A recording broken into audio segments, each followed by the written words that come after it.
Welcome to Beyond the Scale, the show where everyday heroes share their stories on how they turn their lives around for the healthier. I'm Coach Brittany, and today's guest is Lori Harder. She'll teach you how to fill your inner circle with a tribe of like-minded friends and family. Hope you enjoy. All right, welcome Lori Harder. I'm so excited to have you on the show today. I'm excited to be here. I'm excited to see you again. Yeah, me too. You're out there inspiring so many women, not only women, just people in general with everything that you do in the world. So I'm really excited to learn more about you and how you became to be the best version of yourself. Oh, man. So can you first just start off by telling us a little bit about what you currently do? So right now I do a lot of different things. I'm one of those people who has shiny squirrel syndrome, but really works on getting focused in life. Right now I do a monthly online fitness program. I do podcasting. I'm an author. I do network marketing with my husband, and him and I also kind of build a brand together. We do a lot of speaking. That's awesome. I love that you guys are able to work together like that and, put out so much good in the world. It took a lot of work to do that, to learn each other's language, Yeah. So, to start off, I want to take a few steps back and learn about the struggles that you faced as a child growing up. So, growing up, I'm from a really small town in Upper Michigan. I had a very loving family, but we were in a really restrictive religion where I could not associate with anyone outside of my religion, which also meant like no extracurricular activities. I wanted to be a dancer. I could never go to dance class because it meant associating with other kids. And I also my family was overweight. So kind of the double whammy of going hand in hand in elementary and middle school. My sister and I were both bullied in school for our weight and our religion. And through high school, I ended up homeschooling because I had just developed massive anxiety and panic attacks over most likely getting bullied, and also seeing my mom dealt with a lot of anxiety, and she would have panic attacks as well. And it's really crazy because I remember in 6th grade, literally having a panic attack when I was I was reading a book out loud, and I had just the week before watched my mom have a panic attack. And it was like, my brain just went, this must be who you are. This must be a part of you. And also as far as, the family struggling with weight, the conversations that I heard around the family and around the women in my household was always, we have bad genetics. This is just who we are. You'll struggle with this your whole life. You'll struggle with this when you get older. So in my mind, it was like this moment of, I just remember seeing a lot of women who in my family who were not really happy. It's like this really, their body image, the struggle really got them, down. It really bothered them. And I thought, I don't want this to be my fate at a really young age. I just remember thinking I'm going to do everything in my power to figure out how not to be overweight. And that's really when the journey of begging my mom for fitness magazines at a young age really started, reading everything from cover to cover that I could get my hands on. And I had those epiphany moments where you're like, okay, these people are living in a completely different way. Like they're doing different things. They're moving their body. They're working out. They're eating completely different foods. So you have this aha moment of, I'm not doing that at all. Like none of our habits are matching this. So that was the realization that I had some control over what was going on in my life. And the thing about learning about the food and learning about fitness is that you can learn about it all day, but if you are in an environment that doesn't support it and your mindset doesn't support it, then it's really hard to make those two things match up. So later on in my 20s, when I was able to, with enough discipline that I developed, I was able to kind of get that body. I was able to go into that fitness career, but I found that I was just so up and down. It was like, if I wasn't 100% on, or I didn't have this massive goal of competing or something like that, when I would go off, it was just a roller coaster. I'd be putting on weight. I'd feel really depressed. I'd feel out of control because I never actually learned what it meant to eat normally. I went from, the bad habits of my family to extreme dieting. Basically, I never learned the in between, and I never learned how to fill myself up in other ways as well. Like fill your soul up, fill yourself up spiritually, go out in the world and, satiate that hunger that we think is just food, but it's really not food. So that's kind of the journey that has taken me to what I'm doing now, which is a fitness base with a very mindset, mindfulness overtone as well. So I would say 50-50 for both of those. Yeah, I mean, I think mindset plays a huge role in not only health, but fitness, just every aspect of your life, whether it's business, anything. Now you talk about discipline. How were you able to get so disciplined on your goals? I'm going to be really honest. My pain point was so high, and I've been there. I've sat in the pain. I understand what it actually looks like to feel like you can't become who you want or do what you want, or feel like if you show up a certain way that you'll be rejected or made fun of or not loved. And really, honestly, if you allow yourself to go down, for some reason, I've always had this innate gift, call it a gift, call it a curse, I don't know.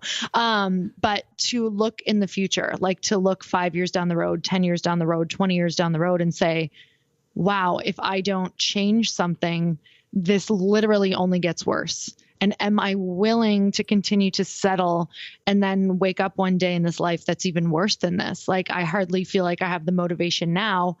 I better create it now. Like, what is going to make me step in, like take the first steps? What would this look like?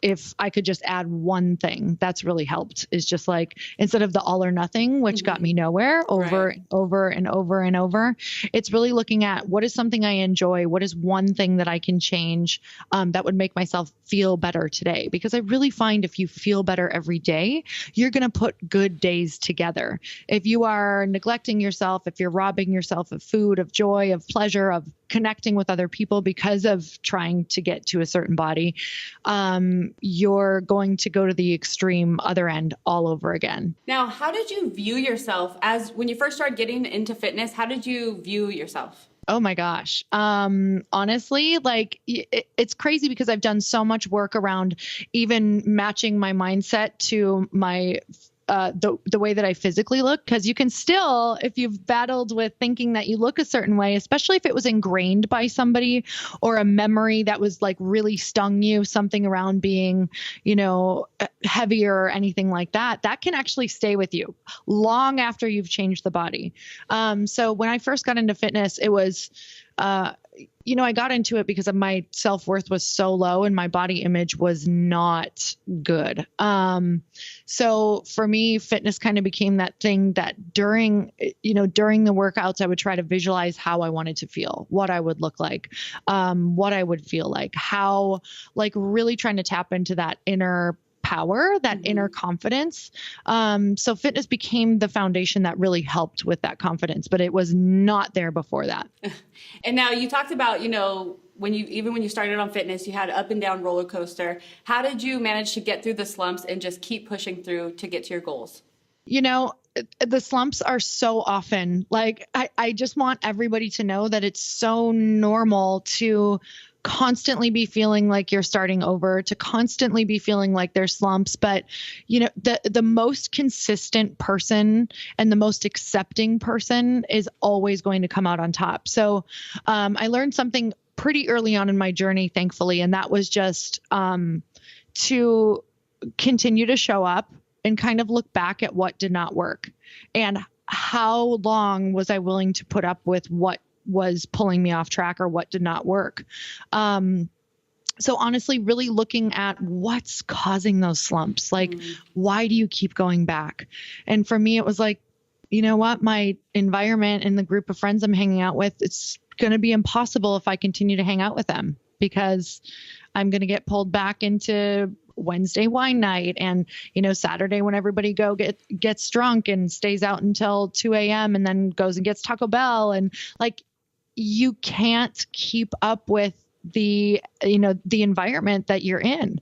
So if you really want change, most likely the slumps are coming from something in your environment or something that you need to do or something that is missing in your life. So if you're getting bored every night and you're headed to the fridge every single night for food, it's most likely just because there's something that you desire to be doing that you're not doing. Maybe it's moving your body, going for a walk, connecting deeper with a friend, going to a class, doing something creative with your energy. And it's amazing how when you do some of those things, it's like all of a sudden you're like, how did I just go through this entire day without thinking of food once? Like where normally I'm that person who's like, I'm eating while I'm thinking of my next meal. Like and once you start to change that, that's really when you notice that you just feel this sense of peace that I think we're all after, this sense of like deep self satiation and gratification. Yeah. Now you talk about being surrounded by the right type of friends. Can you elaborate more on the type of friendships that you currently make sure you surround yourself with?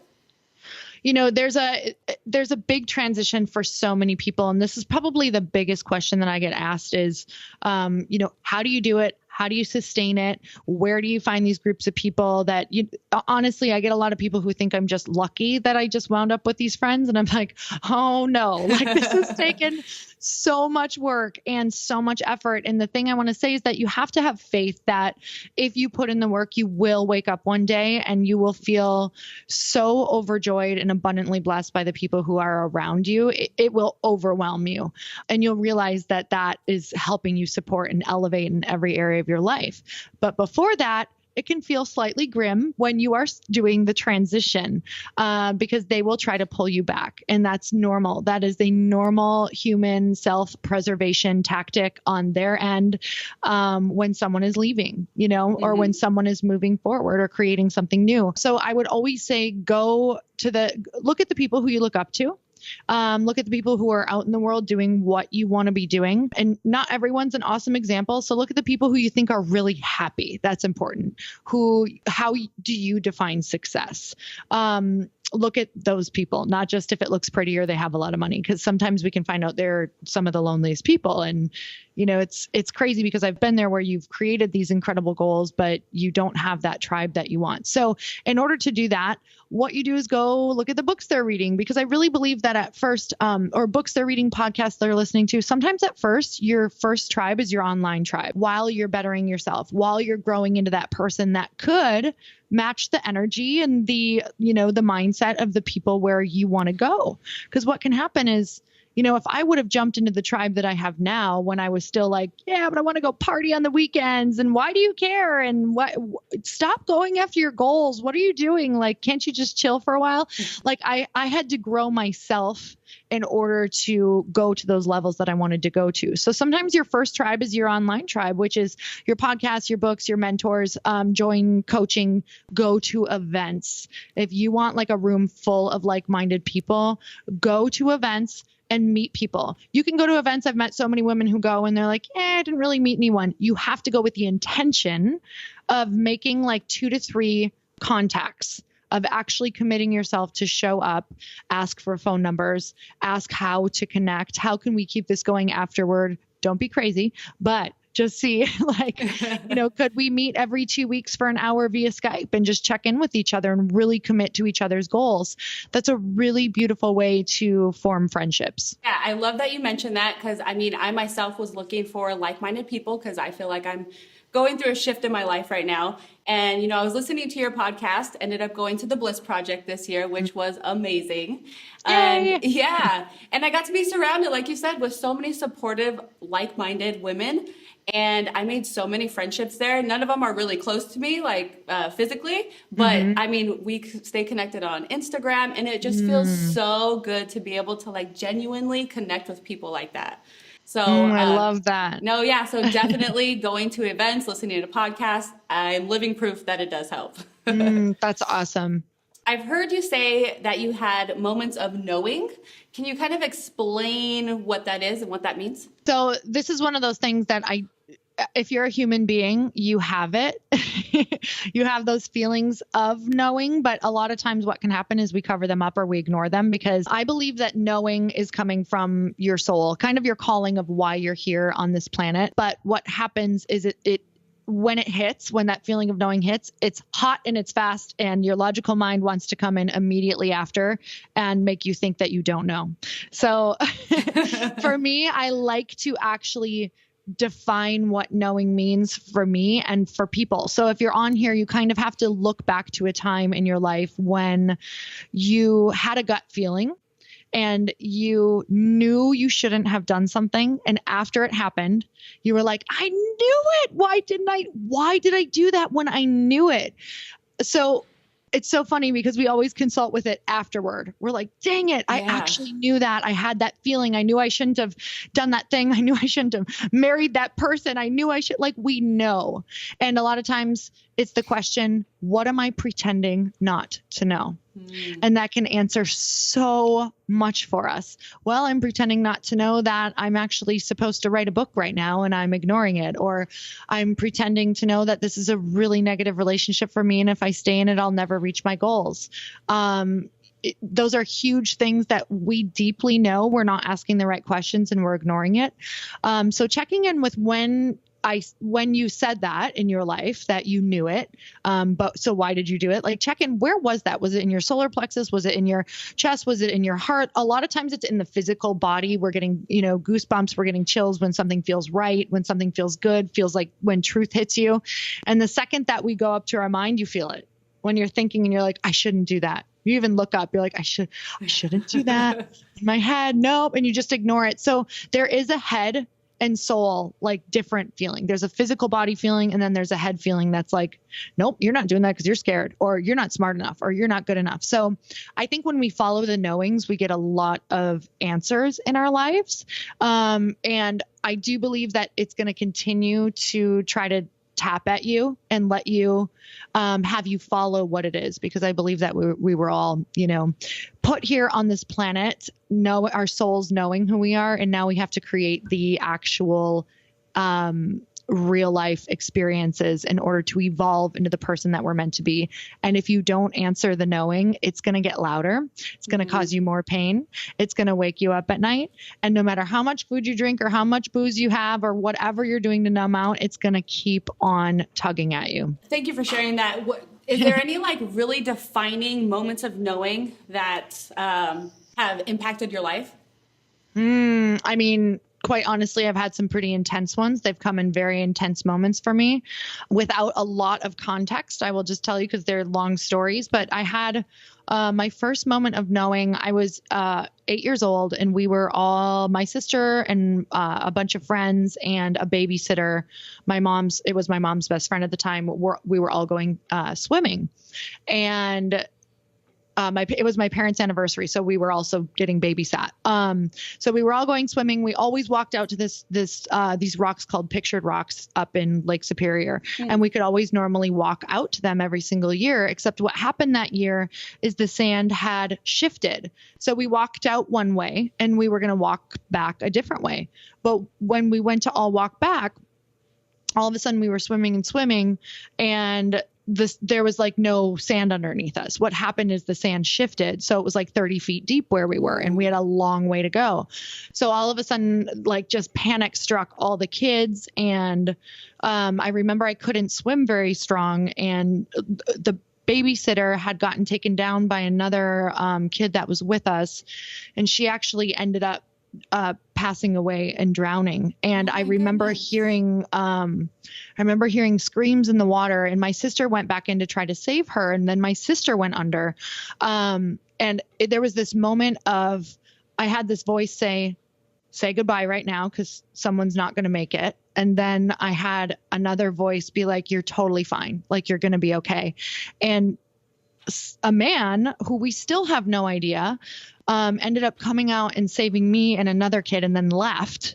And my sister ended up being saved too. But I remember thinking, I wrote that off until I was older, because I remember just thinking that was something that was not necessarily like, it was just something in my head, like, oh, well, duh, this is, because you're out there, this is happening. But it was such a real calm feeling that if we tap into that, I had another experience like that as well, that it was just such a clear, calm, like, this, you're going to be okay. And then the mind comes in. So I think if you can pay attention and track back to those moments, and sometimes they're in really traumatic moments for people, this feeling of your life is meant for more. And I mean, something traumatic does not have to happen for that. But for me, I think my path is to kind of learn in challenging ways, I've decided. And honestly, that's a huge part of my journey too, is really believing to my core that all resistance is for me and my evolution. So I run towards it now, and I try not to get stuck in it, because I think the faster I can accept it, and obviously there's traumatic things that you need to work through. But for the most part, if you can just accept it, run toward it, look at it as, wow, that's here to bring me strength, then you're going to move through life with so much more ease. Yeah, I mean, I think that's what a lot of people forget. I mean, I myself, go to the gym, lift weights, like I'm looking for that resistance to get stronger. But then I forget, like when things are happening in my life, I'm like, oh, what's happening? But it's just there to make me stronger. And I think, at least for myself, I forget that a lot. So I need to remind myself of that. It's like when it comes, I try to say, just like, use it. How could you use this right now? Because in my TED talk that I did, I use this analogy, like the weights are all there for us in the gym. And, it's like, if your trainer's not going to tell you to lay down and pile weights on top of you, like that's not how it's meant to be used. So this thing that's coming for you or coming for you is not meant to crush you and take you under. It's meant for you to look at it and say, how can I use this? How can I direct this energy? How can I take this lesson and teach people about it? How can I look for a new angle? Because so many people are like, that wasn't for me, or I give up. It's like, no, it's just trying to tell you, you either need a new angle or you need to start really looking at how to use this properly. Right. Now, how does your view on yourself affect the type of people that you allow into your life? How does my view on myself affect the type of people I let in? I'm really aware that I take on other people's energy quickly. So I want to always be around people who are looking to elevate, and also people who match that energy. Like it's an equal energy exchange. So, for me, I used to, this was a lot, but this took a lot of self-development work. I actually write about this in my book. I used to only hang out with people, and I didn't even know I was doing this, that I could help. Because when I helped people, I felt good. And it was me needing validation of you're smart enough, you're good enough, you make me feel good. It was like, that's how I was getting my emotional hits. That's how I was filling myself up. Except what happens is that doesn't fill your whole self up. Right. It's just a portion. And so what was happening is I was feeling like my relationships were really draining. Even though it wasn't their fault, I was teaching them how to treat me. So I was teaching them to show up and, ask me one question, how are you? And when I say, I'm good, how can I help you? Deflect, never ever getting vulnerable and saying I need help. So now in my relationships, I always try to look for people who, really truly ask me how I am and support, and me want to support them. So equal energy. I like that. I really like that, actually. So I also have heard you talk about energy vampires. Can you explain a little bit about what that means? So I think we all know, and we all have them in our lives, and we, some of us still have a lot of them, and some of us are really, really aware of just how, I'm going to be honest, they're really dangerous for your goals. They're dangerous for your mental health as well, until you can create boundaries around it. So I think that you don't have to get rid of all of them. I think that we have anxiety around what we don't have boundaries around. So if we have massive anxiety around being someone, it might around being with someone, it might be because we just let them talk the whole time, and we let them pick our brain the whole time and never actually say, okay, that's enough. Let's talk about you. Or let's talk about something else, or, hey, let's try talking about something more positive. Because I find that every time, just going to say, you could get really bold with the conversation. A lot of times you could help people if you said, I would love to chat about something more positive, when we're together, just because maybe when we're together and if we end up gossiping or something like that, or we end up focusing on our problem, sometimes I can leave feeling really exhausted. And, I know that if we just flipped the conversation and maybe talked about something good or something that we want to do in the world, that we could both leave feeling more elevated. And what's going to happen is they're either going to, leave in a huff, or they're going to be like, oh my God, you're right. Like, I didn't even realize I was being that. And this is the thing, is that in order to create really deep, lasting, beautiful connections, it's not easy, because you have to be honest and you have to create boundaries. So energy vampires are huge for being able to practice on. Like, they're your best practice. You can start small too. And now with energy vampires, is there any that you just cut out completely, or do you try to set boundaries? If that doesn't work, then you cut them out? I try to set boundaries first, but there is some that are, that knowing that we know, there are some that, they are just not in a place of listening to anyone. They're not ready to change. So those are the ones that, yes, I honestly most definitely have cut a lot of people out of my life. And it wasn't easy when it happened. It's not like I just went on this huge rampage all at once, one by one. It's amazing that, you think that you're the one who maybe doesn't have the willpower, or you're the one really struggling with a lot of stuff. And all of a sudden you get rid of these people who are plugging into you, and you're like, what? I'm amazing. Like, I'm awesome when I'm around the right people. It's like, have you ever dated someone who's just not for you and you hate yourself around them? And you're like, yes, I have. I just thought it fixed me, but I really suck in this relationship. Like, what is my problem? Why am I such a jealous psycho? And then in another relationship, you're like, I'm awesome. And that's really what it's like, finding those people that you love yourself around. Oh, I love that. Thank you for sharing that. So how important is it to protect your energy? I think it's everything, because your energy is your most important commodity. Like, without energy, we have nothing. Without energy, you don't have a heightened mood. Without energy, you don't have willpower. Without energy, you have nothing to give back. You have no creative juices flowing through you. You are the walking dead. You're just surviving. So energy is the utmost of importance. And energy comes from more things than just food, sleep, water, and exercise. Energy comes from the thoughts you're thinking, the people you're around, the ways that you're fulfilling yourself, the ways that you're fulfilling your calling. So those are all really important things to make sure that you protect time and protect space and protect the things that give you life. Like, put that first and foremost, and all of the rest will fall into place. And that brings me to your husband, Chris Harder. I know he's a great support system for you, but how does he help keep you grounded? Well, he's great because he's a lot more linear than I am.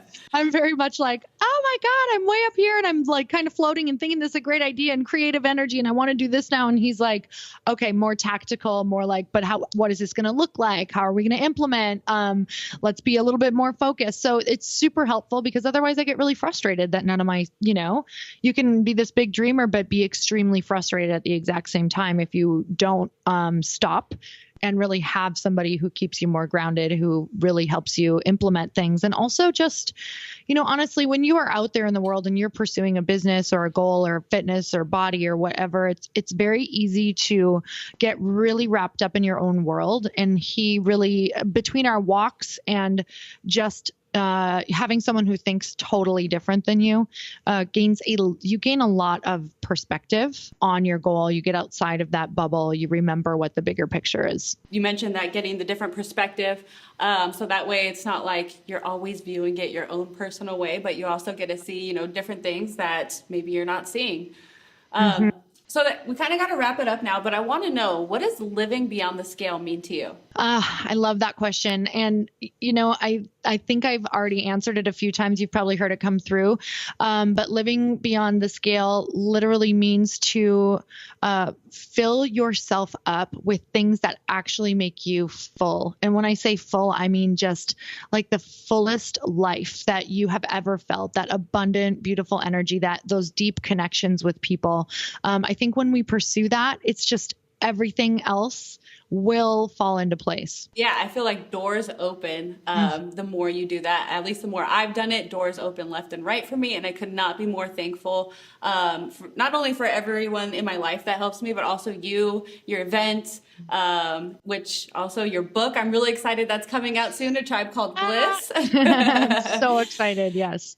So if any of our listeners wanted to get your book, where could they get it at? You can go to loriharder.com/Amazon or just A Tribe Called Bliss.com. Yeah, we'll make sure we have the links also.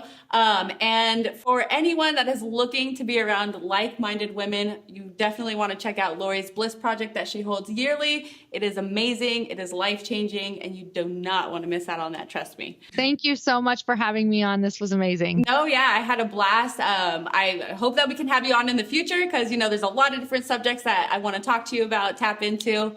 But thank you so much for sharing today. And for those listeners that want to get started on your fitness journeys, make sure you visit fitbodybootcamp.com and claim your 3 free sessions. Did you know that you could have done a full workout in the amount of time it took you to listen to this podcast? Go to fitbodybootcamp.com to claim your 3 free sessions now. And remember to join me next Tuesday so you can see who our special guest is. Until then, remember to live a fit body, fit mind forever.